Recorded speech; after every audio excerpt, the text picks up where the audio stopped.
55. Cilete 95. yıldan. Elhamdülillahi Rabbil alemin. Ve salatu ve selamu ala seyyidina seyyidil enbiyayı vel mursalin ve ala alihi ve sahbihi ecma'in. Muhterem Müslüman oğlum, neçigicedeki gurrun bir zahir şuat görünüp duran musulmançılıkta yengil gurrunde. Şu öten akşam kaydilen gurrunla kesenin وَلَوْ كَانُوا آبَاءَكُمْ اَوْ أَبْنَاءَكُمْ eğer şu Huda bilen Peygamber tertürüyorlar sizin atalarınız da olsa atalarınızın içinde kalkan da geliyordu.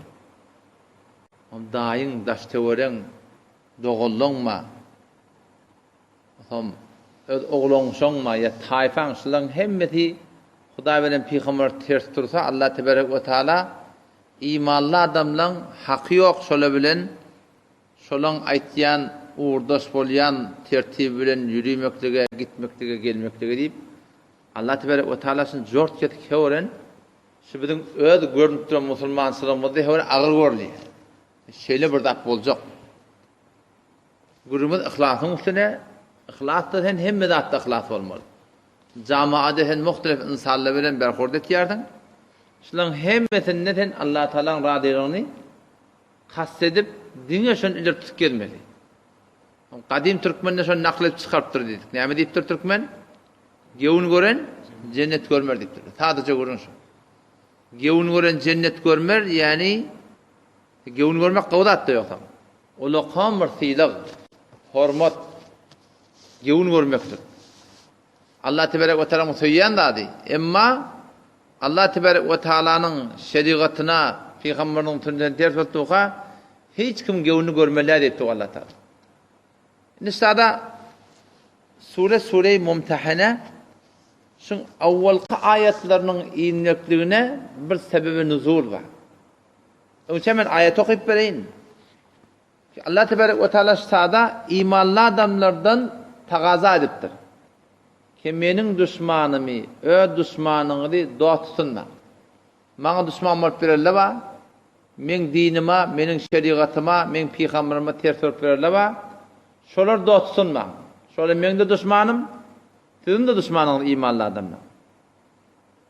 O zaman hatta siz şoları dost tutmakla dursun, şolara bir ehyanan şolan tarafından sana zarar gelecek olsa, şolan tarafından sana zarar gelecek olsa, şu Huda bilen Peygamber ters olup verirler bilen, Huda'nın düşmanlarının tarafından hakkın yok, şolara bir eteşten nami verip, ödünü koruyacak bolup, öz muğiyetini hepsetecek bolup, şolara bir peyda getirmekte deyiptir. Sizce Allah Tebarek ve Teala seni kaima ediptir. Eûzu billahi mineşşeytanirracim. Bismillahirrahmanirrahim. Ya eyyühellezine amenu. Ey iman getiren erkeklerden analar. La tettehidu aduvi ve aduvekum evliya. Men düşmanımı, ö düşmanınızı dost tutunman. Men de düşmanım şu, sizin de düşmanınız. La tettehidu tutunman aduvi menin düşmanımı ve aduvekum ö düşmanınızı evliya dost tutunman şoları. Tulquna ileyhim bil mevedde. Peygami veriyen dostluk sebeple şolara eteşikten öz malınızı, muğiyeti içtimaiyini koruyacak kolyartınız. وَقَدْ كَفَرُوا بِمَا جَاءَكُمْ مِنَ الْحَقِّ Halinki gelen hakiki şeriat bulup geltir, din bulup geltir, onu kabul edip batanak, sen eteşikten onu bilen arağıtlaşıp bağlaşıyordun, onu bilen etekten dostluk etiyordun, öz muğiyetini koruyacak bulup.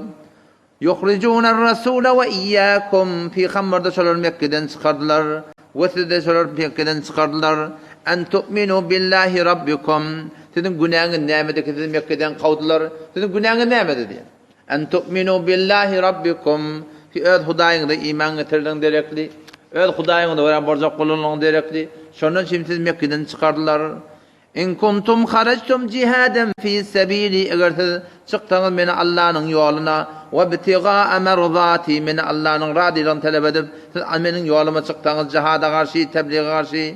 Tusirruna ileyhim bil mevedde. Ama etisten nami veriyorsunuz.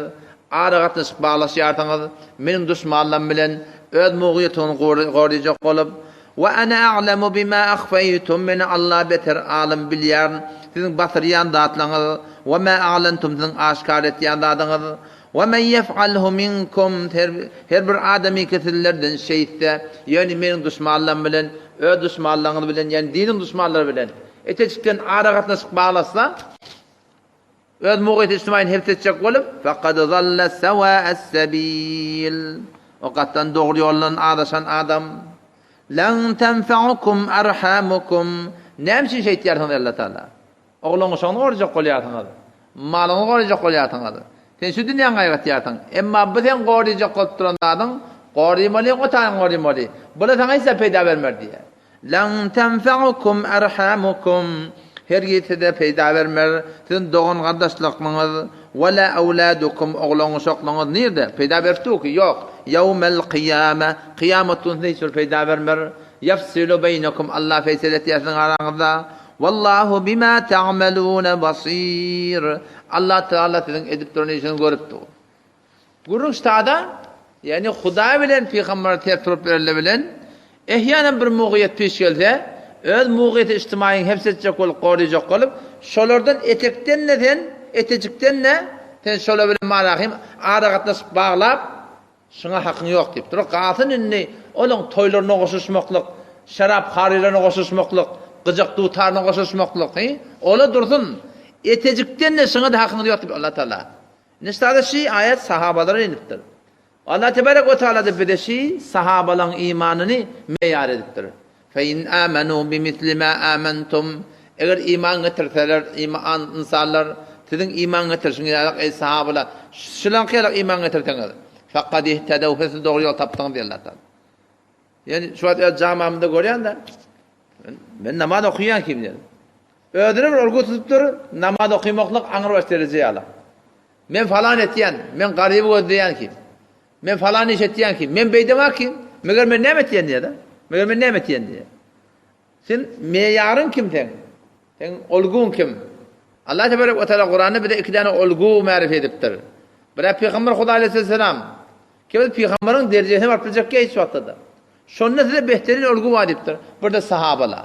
Fe in amenu eğer iman getirseler adamlar iddia iman ettiyen adamlar ne yapar iman getirmiyor Allah? Bimisli ma amantum bihi ey sahabalar sizin iman getirsin ya adamlar iman getirdiler faqad ihtedev şola muhr vurulur atayçıdır ve in tevellev yok eğer sahabalar hiyalak bolmasanız onna fe innema hum fi shiqaq sizin alparan turgun doğruda diye Allah Teala ini sada ulamalar bir şaqında dastani de bir hakikati sebebi nuzul şu ayetin inmeklerine ne sebep bolupdur keden Allah bilen öz düşmanlığınızda öz muğit içtimaiyin hepsetecek olup etecikten nanna aragatlaşıp bağlama hakkın yok. Şuna ulamalar sebebi nuzul beyan ettiler.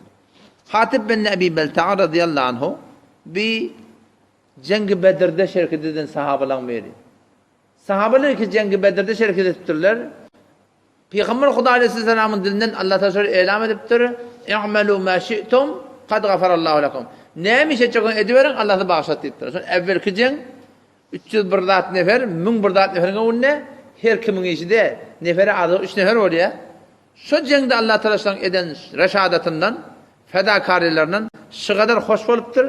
Neymiş etçekon ediyor deyiptir. Bağışladın method deyiptir diye. O zaman şu sahabalan biri. O zaman bula Medine'de yaşayıp yerler. Peygamber Huda Aleyhisselam Mekke, ehli Mekke bilen sulh Hudeybiye 10 yıl sulh bağlaşıqlı. Emma bir neçil kesmeke Qureyş ile ödi, ehli Mekke xiyanat etiyerler. O şoň mebnat bilen Peygamber Aleyhisselam leşker keşi etme oluyor Mekke'ye karşı. O zaman şu arada Sara diyen bir zenana Medine'ye geliptir. O zaman Medine'ye gelip de Peygamber Huda Aleyhisselam teyade Mekke'ye karşı uracak olup teyyarlanma vakti onun sonra Peygamber yanına geldi. On Peygamber onun sorudu diye muslimetun ci'ti Müslüman mı geldin mi diye. Müslüman dini kabul edip geldin Mekke'den. Ona yok deyip durdu. Fema ca'biki nemçin geldin? Ona şöyle siz daha yerli, yurtli, doğan kardeşli hem de sada size ba ve mena hevren qati bir muhtaç olup men Medine'ye geldim. Açlık, susuzluk, horluk eldarlık men sebep boluyor ya Resulullah diyeyim ya ki ya Muhammed diye sallallahu aleyhi ve sellem işte Medine gelmekliğime sebep boldu. Ta ki li tu'tuni ve taksuni ta ki bana burada berip de bana burada giydirip de men hacatlarımı bitirmeklik ya Muhammed men şundan çim geldim sizden kömek tilek geldim dedi. O zaman Peygamber sallallahu onu toraptır o zaman. Fe ayne ente min şebab ehli Mekke diptir. Avul aydım aytyamıştı denana. Şimdi Mekke'de kapıyasan onu tanıya. Onun Mekke'nin zavallarına ne haber diptir de. Meğer ola aydım aydıp burada aydıp sana da vermeyenler mi? O avul sizde hem eline mi günün var diye ne alakatada. Fe ayne ente min şebab ehli Mekke. O Mekke'nin zavallarını hani ola? Onu ayıttı diye ma talebe minni şeyin ba'da vakati Bedr. Şu cengi Bedir'de 70 burada nefes öldürdüm. Şeyle bir yüreklerine dağ vakti. İndi hiç kim bana surudu okuyup da edene, aydım aytıp da edene. Şu da şu hem mesela gam olur ya Resulullah. Ya Muhammed diye menenini hiç kim o zaman dilanak. Şeylem hava. Sonra Peygamber Huda Aleyhisselam taifatını teşvik etti diye, tergib etti diye kesin anıverdak verin. Pulcağı verin, iyime, içme, giyme. Bana kav verdiler diye. O zaman şu arada Hatib bin Ebi Belta'a radıyallahu anhu yankı sahaba kendi Peygamber'den Mekke'ye karşı gidecek var ya. Bu da Mekke'ye karşı var ya. Mekke'de yankı sahabanın doğun kardeşi var. Bakışla, oğlun uşağı var. Malı var, karası var. Yönü doğun kardeşi yok. O zaman zaten Mekke'ye karşı leşker uğrasa neçe zaten çekilip du. Bar makam, bunun öde otadan geliyor, oğlun uşağını öldürelim. Şundan kork ya. Yaşıl darın diren içinde men oğlum sama haberdar olacak adam yok, doğunum yok, kardeşim yok, elim yok, atam yok. Yeni de ayak şakta zayi olsa bolamallayıp korkup yan Hatib bin Ebi Belta'a Bedri sahaba bir tane namı yattı ehli Mekke. Şeyle Resulullah Mekke'ni irade edildi. Bir kara deryaya yalak kork geliyor. Evini durulacak adam yok. Yüreğini yattırır. Namada yasada yattırıyor ne? Yüreğini yattırır. Şeyli bir leşker bilen geliyor. Kara derya yalak. Aslan şu onu durup duracak adam yok. Şeyle men şu haber size verdim. Siz de ödünde haberdarak bulun deyip bakayım. Şondan yankı namanı yazıp yankı venana da 20 sekkeye tala verdi diye kesin namanı elti Mekke'ye tapşır. Maksadı ne mi? Etekten düşmanı Allah Teala düşmanlarına doğaklıq köküdüptü. Öz muğiyeti içtimaiyetini ne mi çek oluyor? Hepsi edecek oluyor. Öz muğiyeti içtimaiyetini hepsi edecek oluyor. O zaman sonra yankı denana anı verdar alıp bundan 20 dinar çıkıp uğranı şu Hazreti Cebrail Aleyhisselam haber verdi diye Peygamber Aleyhisselam'a ki ya Resulullah Hatib bin Ebi Belta'a nama yadığın ehli Mekke şu denana verip de şu uğrağını. Peygamber Aleyhisselam'dan haber verip Hazreti Ali, Ammar, Zubeyr, Talha, Miqdad ibn Esved, Aba Mersed şuları hemmeti atlı yola salla diye. İntaliku ila gidin falan yerik şeyle bararsınız. Şu tada Ravdat-ı Hak diyen bir yer var. Şu tada bir tane denanı var. Şu denanın yanına Hatib'in namı var. Şu namanı alın denanına göberin diye. Gittin öyle yoluna diye. Fe illem tedfe'hu ileykum fadribu unuqa diptir. Eğer namanı vermese kedin bakardan diptir. Gitmek hakkı yok Mekke'ye. Sondan kaytık diye sonra Hazreti Ali radıyallahu anhu فخرجوا حتى أدركوها في ذلك المكان. Sonra çıkıyor sahabeler 5-6 tane atlı olup aynı Peygamber Aleyhisselam aydan yerine Ravdat-ı Hak diyen yerde aynı şeyden anı tutup durdu. Hop, aynı kitap hannama فحلفت بالله ما معها kitap. Antiste diye iman yok onunla.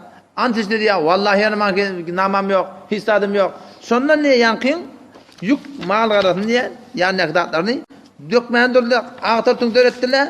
Hisat tapmadılar diye. Bundan namı yok. Evrlayla Hazreti Ali radıyallahu anh diyor ma kedibna ve la vallahi ma kedibna ve la kuddibna ve ma kuddib. Allah bilen kasam bizde Allah'ımda bizde Allah'ımda detti. Peygamber de biz Allah'ına bizde Allah'ımda. Ve selle seyfehu kılıcını çıkardı diye okuyacak kitap. Naman çıkardı etti. Yoktan bokurdan gider niptir. Bir rivayette geliyor şu yalan açar der niptir. Naman çıkardı niptir. Yok da öldürer niptir. Sondan şerefini tökedip diye yankini taçının arasından sopanın burun batırıp koyuptur. Sondan yankini çıkardı. O zaman sondan o denanın da yolunu açıyarla gidecek otan gidiver. Sondan namanı uğurlup alıp geliyerle Peygamber Aleyhisselam'ın yanına on Peygamber Hatib'i çağırdı diye. Allahu Ekber. Sondan Hatib geldi diye Esselamu Aleyke ya Resulullah. Naman kökedi diye. Hel ta'riful kitab. Naman tanıyan. Onu hava yarısı tanıyan etti. فَمَا حَمَلَكَ عَلَى مَا سَنَعْتَ Ne için şey ettin dedi. Ne için şey ettin. Vallahi ya Resulullah dedi. مَا كَفَرْتُ مُنْدَ أَسْلَمْتُ Musulman mı ben kafir olamak. وَلَا غَشَشْتُكَ مِنْهُمْ مُنْدَ نَسَحْتُكَ Ya Resulullah men temin sohbetteş olup men sana hıyanet edemek ve men şolar kafirler bilen وَلَا أَحْبَبْتَهُمْ مُنْدَ فَارَقْتَهُمْ Şolardan cüda olup da men şolara hiç muhabbet edemek. Yöne şeyle ya Resulullah men şu tadı hiç doğan kardeşim yok, dadım yok. Ben bir garip adam. Ben şolan arasında korktum ki menin oğlum şama dereye tamadın. Onun için aradan şu oynan yolum oldu ki menin oğlum şama zat kıymetlidir. Men Resulullah fakat şundan şey ettim. Başka maksadım yoktu. Fesaddaka Resulullah sallallahu aleyhi ve sellem şundan yakın aydan niye kabul etti diye. Ha böyle sen gidiyor diye. Hazreti Ömer radıyallahu anh'ta yanına sormuş. Da'ni ya Resulullah adribu onu hadel münafık ya Resulullah icade ver. Şu münafık kellerini keteyin ettir. On Peygamber dedi ya Ömer dedi ya Bedri yakın dedi. Bedriler Allah Teala kullu gülerleri mahvettim diye etti. Bunları da tip olmur diyen gurun ayet ya. Adam sonra Müslüman doğmuş sağda Allah tebarek o tarafı ayetindir. Şiyanka ayetini teşvat bütün öz zindagi Müslümaniyeti teşvat bir derine de var. Ki Allah tebarek ve Teala nemen üstüne şolar muahaze etti. İman zayinna, namaz zayinna, namaz zamat zayinna, siret suret zayinna, hicab zayinna, halal haram zayinna, zikrüşür dekat zayinna, hemminat zayinna fakat gelip de var ahim bir Peygamber ve hemlette alacak şoları etecekten bir namı yazıp şoları bir doğatıp koyup şoları bir el muğetini hepsi edecek. O Müslüman doğmuş tabi oynamalı atla var. Kesen şu gün televizyonu bir bela var öyle. Televizyon haram diye benim ömrümde de var. O benim ömrümde bir haram da yapalım onun halalığını deliller yani. Yani bağlığına çok yani. Hadi burada haram, ahunun ömrünün halalığına var. Yöne şun içindeki gözdeleyen dağıtla. Şu an şey, hudu umumi gözdülüp duran dağıtla. Şun içinde Yahudin filmi var, Mesih'in filmi var. O tamam muzakrafatlar köşede ahlaki taydan bizim xanavadamda var ahim bazabani bir zabani şola tezyiq edildi. Oğlum şınaatları bir kaygıtır muhabbet bilen o gece okudan al tahcide muhabbet yok şuna muhabbet bahi. Tahcide muhabbeti ertine mada gelmeye muhabbet yok şuna muhabbet ba. Şol Huda bilen peygamberi ters torp verirler.